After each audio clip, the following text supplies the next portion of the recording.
Bien, entonces aquí tenemos nuevamente el enunciado del teorema en el que se basa el método de Lagrange. Entonces vamos a ver cómo se utiliza, digamos, este teorema para resolver efectivamente problemas de extremos condicionados. El teorema dice, perdón, que si el f alcanza un extremo condicionado sobre m en un punto A perteneciente a m, entonces existen escalares lambda 1, lambda 2, lambda n para los cuales se cumple esto. Entonces, los puntos A de Rn, que son candidatos para que f alcance en ellos eventuales extremos locales restringidos a m, son puntos A para los cuales se cumple esta condición para ciertos escalares lambda 1, lambda 2, lambda n, lambda sub n que habrá que determinar, y además son puntos A para los cuales G1 en A es igual a 0, G2 en A es igual a 0, G sub m en A es igual a 0, porque precisamente el punto A tiene que pertenecer a la restricción m. Entonces, tiene que ser solución de este sistema de ecuaciones.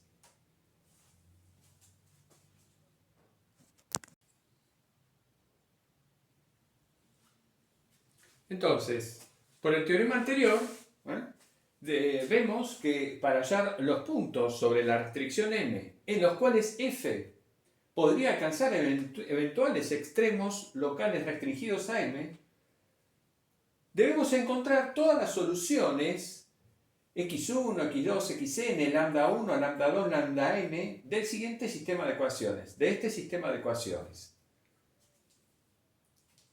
Bien, o sea, acá tenemos un sistema de n ecuaciones, perdón, de n más m ecuaciones, y tenemos un total de n más m incógnitas. Las incógnitas son las que tenemos acá.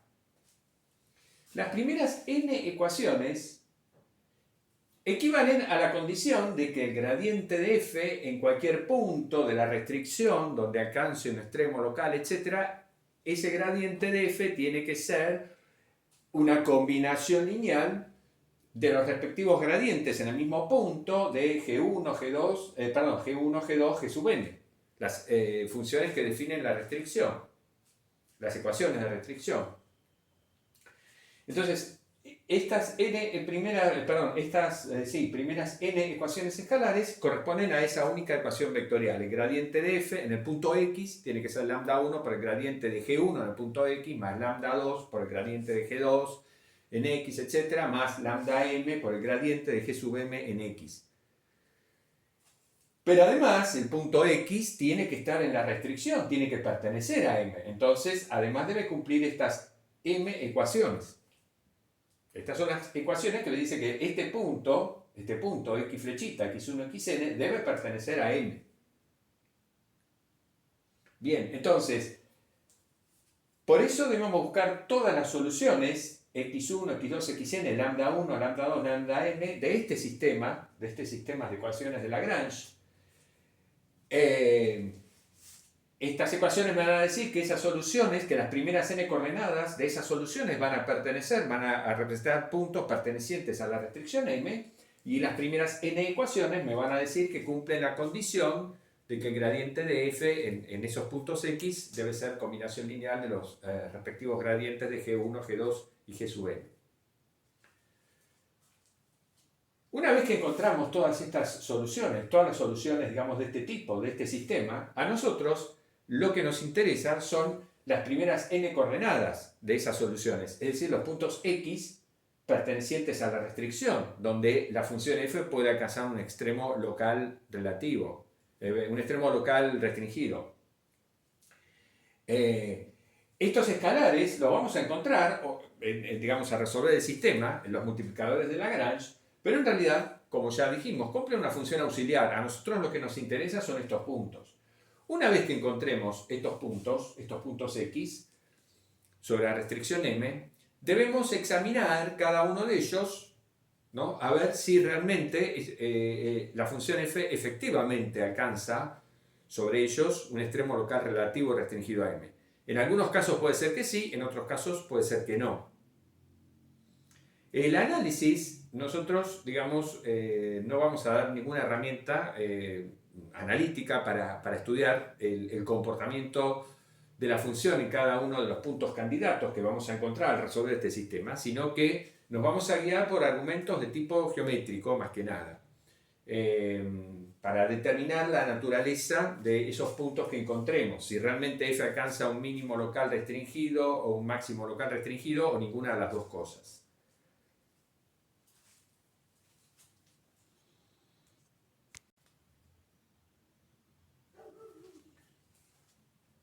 Bueno, como un primer ejemplo de aplicación del método de Lagrange para resolver un problema de extremos condicionados, vamos a resolver nuevamente el problema de hallar la mínima distancia del paraboloide z igual a x cuadrado más y cuadrado al punto P300. Este problema ya lo resolvimos. Vimos que la distancia mínima entre el paraboloide m y este punto es raíz cuadrada de 5. Pero ¿cómo resolvimos el problema en su momento? Lo resolvimos planteando, bueno, la función f que representa al cuadrado la distancia de un punto del espacio de x y z al punto P, y lo que hicimos fue introducir la restricción dentro de esta función, cosa que uno puede hacer en este caso sin ningún problema, porque de hecho está ya la variable z despejada en función de x y de y en la ecuación de restricción. Entonces, eso fue lo que hicimos. Resolvimos este problema reduciéndolo a un problema de extremos libres de dos variables, introduciendo la restricción dentro de la función objetivo. En cambio, ahora lo vamos a resolver por el método de Lagrange, que es totalmente distinto. Entonces, sí, nuevamente, el problema se consiste, mejor dicho, en hallar el valor mínimo de esta función, ¿no?, bajo esta restricción. Entonces, acá tenemos una única ecuación de restricción. Es el problema de minimizar una función en R3 sobre una superficie. Una única ecuación de restricción. Entonces, el correspondiente sistema de ecuaciones de Lagrange, cuyas soluciones debemos encontrar, es este sistema. Las primeras tres ecuaciones me indican el hecho de que el gradiente de f en todo punto donde se alcanza el mínimo, etc., tiene que ser igual a tiene que ser un cierto lambda por el gradiente de g en el mismo punto. Acá hay un único lambda, hay un único multiplicador de Lagrange porque tenemos una sola ecuación de restricción, ¿no? Entran tantos multiplicadores como ecuaciones de restricción aparecen en el problema. Bueno, acá tenemos una sola ecuación de restricción. Entonces, el sistema de ecuaciones de Lagrange es este sistema de cuatro ecuaciones. La última ecuación es la ecuación de restricción. Obviamente, todo punto que sea candidato a que en él alcance f un mínimo local restringido al paraboloide, ese punto obviamente debe pertenecer al paraboloide. Bien, entonces calculamos las derivadas parciales de la función f y calculamos las derivadas parciales de la función g. Y planteamos este sistema de ecuaciones, obtenemos estas ecuaciones, ¿no? Y la última ecuación de la restricción la ponemos en esta forma. Entonces, estas son las cuatro ecuaciones de Lagrange para este problema. Tenemos que encontrar todas las soluciones de este sistema de ecuaciones. Las soluciones son x, y, z y lambda. Todos los puntos x, y, z, lambda que cumplen este sistema. Son soluciones en R4, pero a nosotros nos interesan las primeras tres coordenadas de esas soluciones. Bueno, acá es donde se presenta la dificultad técnica del método de Lagrange. La dificultad técnica es cuando uno plantea este sistema de ecuaciones, y este sistema de ecuaciones a veces puede ser medio complicado. Nosotros, como dije varias veces, nosotros sabemos o conocemos métodos muy, digamos, directos y claros para resolver sistemas de ecuaciones lineales. Pero cuando tenemos un sistema de ecuaciones no lineales, ahí no tenemos un método. Ahí tenemos que ver qué hacemos con lo que tenemos. Bien, uno tiene que ir examinando las ecuaciones a ver de cuál de ellas puedo obtener una primera conclusión rápida, algo rápido, digamos que uno diga, mira, esta ecuación me dice tal cosa. En este caso es la segunda ecuación la que parece decirnos algo clarísimo. 2i igual a 2i por lambda, uno dice, bueno, pero entonces paso dividiendo 2i y lambda me queda igual a 1. Entonces uno dice, ya obtuve una conclusión. La solución lambda tiene que ser 1. O sea, el único lambda que me sirve es lambda igual a 1. Bueno, eso es verdad siempre y cuando yo efectivamente pueda pasar dividiendo el 2i, es decir, cuando i sea distinto de 0. Y ese es un punto clave, digamos, para evitar errores. Porque, ¿qué pasa? Si yo digo que lambda es igual a 1 a partir de la ecuación 2, estoy asumiendo que i es distinto de 0. Es decir, estoy buscando las soluciones x y z de este sistema, perdón, estoy buscando las soluciones x, y, z, lambda de este sistema para las cuales i es distinto de 0. Y eso está bien. Entonces yo digo, bueno, en primer lugar hago eso, me voy a buscar soluciones de este sistema x y z lambda en las cuales la coordenada i sea distinta de 0. Bien, entonces si yo tengo una de tales soluciones, obligatoriamente lambda tiene que valer 1, porque eso es lo que me dice la ecuación 2. O sea, la ecuación 2 implica que lambda es igual a 1 si i es distinto de 0. Y ahora que sé que lambda es igual a 1, con i distinto de 0, en la ecuación 3 me dice automáticamente que z es menos un medio. Pero ahí encontramos que esto no puede ser, porque z también tiene que cumplir la última ecuación, tiene que ser x cuadrado más y cuadrado. Entonces esta última ecuación me dice que en toda solución x y z lambda de este sistema, la coordenada z es mayor o igual a 0, porque si no x y z no pertenecería a la restricción. Entonces, esto es imposible, esto me conduce a un absurdo. Entonces, ¿qué pasa? No puede ser esto no puede ser. Porque si i es distinto de 0, obligatoriamente lambda es igual a 1 y obligatoriamente z es igual a menos un medio, estamos fritos. Eso no puede ser. Entonces, eso ya de entrada me dice que debemos descartar soluciones de este sistema en las cuales la coordenada i sea distinta de 0. Por lo tanto, toda solución x, y, z, lambda de este sistema tiene coordenada i igual a 0. Entonces, ahora buscamos todas las soluciones de este sistema en las cuales i es igual a 0. Bueno, si i es igual a 0, ya sabemos que z es igual a x cuadrado. Por otra parte, de la primera ecuación donde no aparece i ni aparece z, fíjense, dividimos por 2 la primera ecuación, eso lo podemos hacer. Lo que nos queda es que x menos 3 es igual a x por lambda, por supuesto. Ok, pero como z es igual a x al cuadrado, ¿no? Tenemos que x menos 3 es lambda por x. Perdón. En la tercera ecuación tenemos que lambda es igual a menos 2z. Eso lo tenemos en la tercera ecuación. Entonces, de la primera ecuación obtenemos que x menos 3 es igual a x por lambda. Usando la ecuación 3, reemplazamos lambda por menos 2z y nos queda que x menos 3 es menos 2x por z. Y usando la ecuación 4, reemplazamos z por x al cuadrado y nos queda ahí menos 2 por x cubo. Es decir, nos queda que x menos 3 igual a menos 2x cubo. Entonces, hemos obtenido una ecuación en x y entonces nos fijamos a ver cuáles son las soluciones de esa ecuación, cuáles son los valores posibles de x.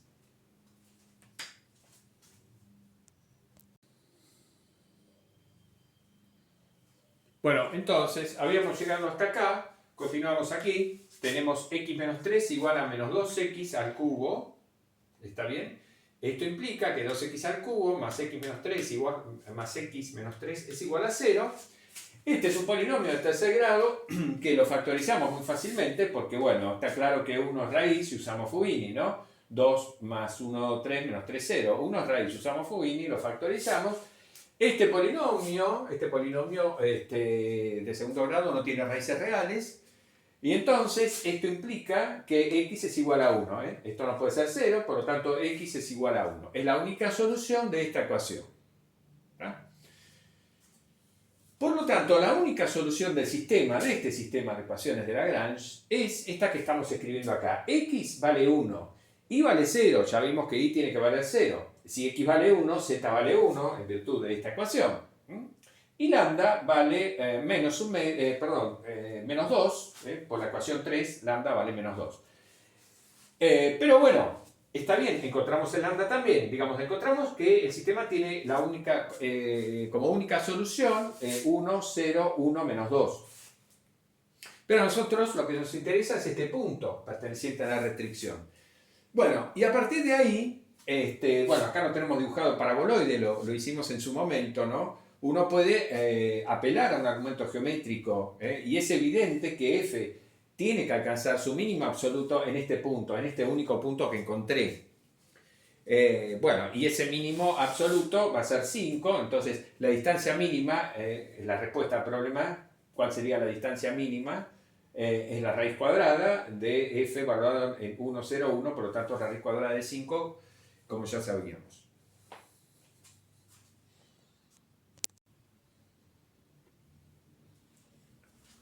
Bueno, como segundo ejemplo vamos a resolver también un problema de hallar mínima distancia.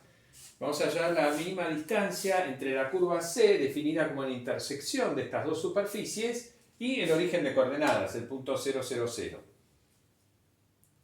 Bien, esta curva C es la intersección de este cilindro circular recto de radio 1 con eje de simetría Z y esta cuádrica que es un cilindro parabólico. Z igual a 2 menos x cuadrado define un cilindro parabólico. Entonces yo estoy cortando el cilindro parabólico con el cilindro circular recto este.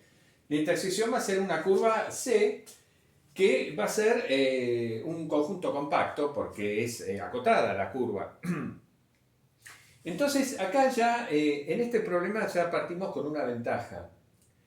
Nosotros debemos minimizar la distancia al origen o el cuadrado de la distancia al origen como hacemos siempre, es decir, debemos hallar el valor mínimo que esta función, que representa el cuadrado de la distancia de este punto al origen, alcanza sobre la curva C. ¿Cuál es la ventaja con la que partimos? Que como esta es una función continua y este es un conjunto compacto, sabemos que seguro la función f alcanza un mínimo absoluto y un máximo absoluto sobre la curva C. Lo que a nosotros nos interesa es el valor mínimo, el mínimo absoluto, pero también alcanza un máximo absoluto. Y eso significa que cuando planteemos el sistema de ecuaciones de Lagrange, seguro entre las soluciones que vamos a encontrar, obligatoriamente tiene que estar el punto donde alcanza el mínimo absoluto y el punto donde alcanza el máximo absoluto. Esas dos soluciones tienen que aparecer seguro. Bien, entonces, planteamos las ecuaciones de Lagrange. En este caso tenemos dos restricciones, dos ecuaciones de restricción, entonces van a aparecer dos multiplicadores de Lagrange, lambda 1 y lambda 2. Entonces, la derivada parcial de f respecto de x es igual a lambda 1 por la derivada parcial de g1. G1 sería x cuadrado más y cuadrado menos 1, esa sería g1. La derivada parcial de g1 respecto de x es 2x, más la derivada parcial de g2. G2 es x cuadrado más z menos 2. La derivada parcial de g2 respecto de x entonces también es 2x. La segunda ecuación, la derivada parcial de f respecto de y tiene que ser igual a lambda 1 por la derivada parcial de g1 respecto de y, que es 2y, más la derivada parcial de g2 respecto de y, que vale 0, porque g2 no depende de y. Entonces acá simplemente en el segundo miembro aparece 2y por lambda 1. En la tercera ecuación, la derivada parcial de f respecto de z, que es 2z, tiene que ser igual a lambda 1 por la derivada parcial de g1 respecto de z, que es 0, más lambda 2 por la derivada parcial de g2 respecto de z, que vale 1. Entonces nos queda en el segundo miembro lambda 2 directamente. Y después ponemos las dos ecuaciones de restricción, tal como las tenemos allá. Entonces, este es el sistema de ecuaciones de Lagrange. Son 5 ecuaciones y tenemos 5 incógnitas para encontrar. x1, x2, perdón, x y z, lambda 1 y lambda 2. Bueno, nuevamente, acá, como en el ejemplo anterior, salta a la vista enseguida, se destaca la ecuación 2, porque uno dice, bueno, ahí tenemos, lambda 1 es igual a 1. Bueno, sí, eso sí es distinto de 0. Entonces uno dice, bueno, comencemos buscando soluciones con y distinta de 0, con y distinta de 0. En el ejemplo anterior no había ninguna, pero acá parece que sí. Ya vamos a ver que sí. Entonces uno dice, bueno, si tengo una solución con y distinta de 0, entonces por la ecuación 2, seguro, lambda 1 tiene que valer 1. Entonces ya sé que lambda 1 vale 1. Cuando reemplazo la primera ecuación, lambda 1 por 1, y divido todo por 2, ¿qué me queda? Me queda que x es igual a x más x por lambda 2, es decir, me queda x por lambda 2 igual a 0. Entonces, dentro de este caso, y distinto al 0, a partir de esta ecuación distingo dos subcasos. si x por lambda 2 es igual a 0, quiere decir que o bien x es igual a 0 o bien lambda 2 es igual a 0. Bueno, entonces me fijo, ¿hay soluciones con x igual a 0 dentro de este caso? Bueno, si x es igual a 0, lo que me queda por esta ecuación, fíjense, si x es igual a 0, me queda que y cuadrado es igual a 1. Y lo que me queda también, si x es igual a 0, me queda que z es igual a 2 por la ecuación 5. ¿Tá? Esto por la ecuación 4 y esto por la 5. Entonces, y cuadrado igual a 1 significa que y es menos 1 o y es 1. Entonces, en este caso, dentro de este subcaso, tenemos dos soluciones posibles. Por otra parte, el lambda 1, lambda 1 lo ponemos acá. Para separar, digamos, x y z de los multiplicadores de Lagrange ponemos punto y coma. Acá también ponemos punto y coma. Entonces, dentro de este caso ya sabemos que lambda 1 vale 1, lambda 1 vale 1, y lambda 2 vale 4 porque eso sale de acá. Digamos, como z vale 2, lambda 2 vale 4. Entonces, acá tenemos todas las soluciones del sistema de ecuaciones de Lagrange dentro de este subcaso. Es decir, soluciones con y distinto de 0 y con x igual a 0. Con y distinto de 0 y con x igual a 0 tengo estas dos soluciones. Bueno, ahora, soluciones con y distinto de 0 y con lambda 2 igual a 0. ¿Tengo alguna? Bueno, si lambda 2 es igual a 0, entonces z tiene que ser 0, por la ecuación 3, z tiene que ser 0. Pero si z es 0, por la ecuación 5 me queda que x cuadrado es igual a 2. Pero entonces por la ecuación 4 me queda que y cuadrado es igual a menos 1. Eso no es posible, eso es un absurdo. Entonces ahí llega un absurdo. Lo cual significa que si y es distinto de 0, no hay soluciones con lambda 2 igual a 0. Esto queda descartado. Ahí no encontramos soluciones.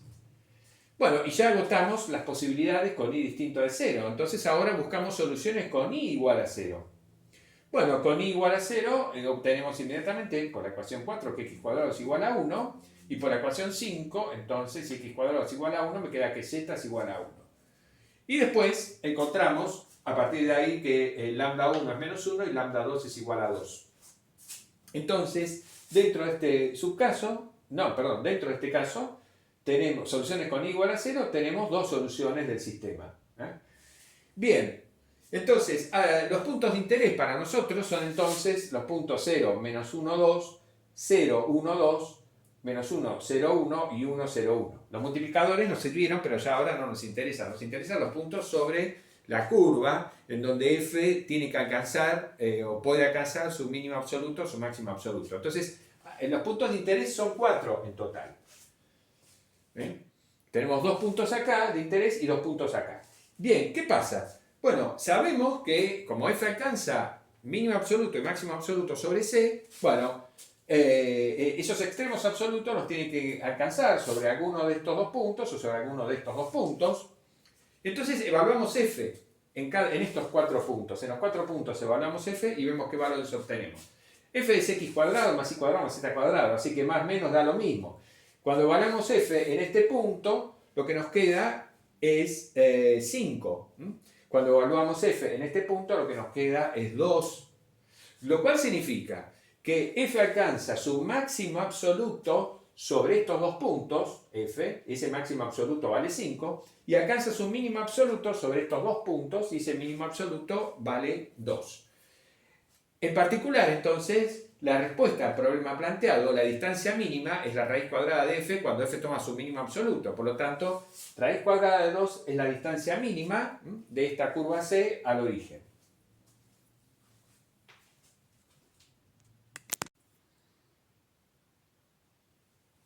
Bueno, hay una observación interesante sobre este ejemplo que acabamos de resolver por el método de Lagrange. Es la siguiente. Podríamos haber resuelto este problema de otra forma, porque en este problema también podemos introducir la restricción dentro de la función objetivo. La función objetivo es f de x y z, x cuadrado más y cuadrado más z cuadrado, ¿no es cierto? ¿Y cómo podemos hacer eso? Podemos parametrizar esta curva C, es decir, podemos encontrar fácilmente en este caso, en otro caso por ahí no, pero en este caso sí, podemos encontrar fácilmente una trayectoria diferenciable cuya imagen es esta curva C. Teniendo en cuenta la primera ecuación de restricción, la curva C, la primera ecuación de restricción me está diciendo que, la curva C está contenida en este cilindro y por lo tanto las coordenadas x, y de la proyección sobre el plano XY, mejor dicho, de la curva C, es la circunferencia esta de radio 1 con centro en el origen. Entonces, eso quiere decir que X tiene que ser coseno de t e Y tiene que ser seno de t para algún t entre 0 y 2pi, seguro. Y Z es 2 menos X cuadrado, es lo que me dice la segunda ecuación. Entonces, quiere decir que todo punto sobre la curva C es un punto de la forma coseno de t, seno de t, 2 menos coseno cuadrado de t para algún t entre 0 y 2pi. Por lo tanto, esta función, esta trayectoria, con t variando de 0 a 2pi, me parametriza la curva C. Es decir, la imagen de esta trayectoria es la curva C, la restricción. Entonces, ahora sí podemos meter la restricción dentro de la función objetivo. Lo que hacemos es simplemente evaluar f, el cuadrado de la distancia al origen, esta función f la evaluamos sobre la trayectoria, la componemos con la trayectoria. Y entonces definimos una nueva función phi, que lo llamamos phi, cuyo dominio va a ser en intervalos cerrados entre 0 y 2pi, con valores reales, es decir, phi va a ser una función de análisis 1, definida de esta manera. La función f evaluada en la trayectoria, evaluada acá. ¿Qué me queda? Bueno, es x cuadrado más y cuadrado vale 1 más z al cuadrado. O sea, me queda más el cuadrado, 2 menos coseno cuadrado de t. Entonces, el problema, al haber introducido la restricción dentro de f, el problema ahora se reduce al de hallar el mínimo local de esta función phi de t, de esta función, en el intervalo entre 0 y 2pi. Hay que hallar pues el mínimo absoluto de phi en este intervalo. O sea que el problema original de, digamos, un problema de extremo condicionado con dos ecuaciones de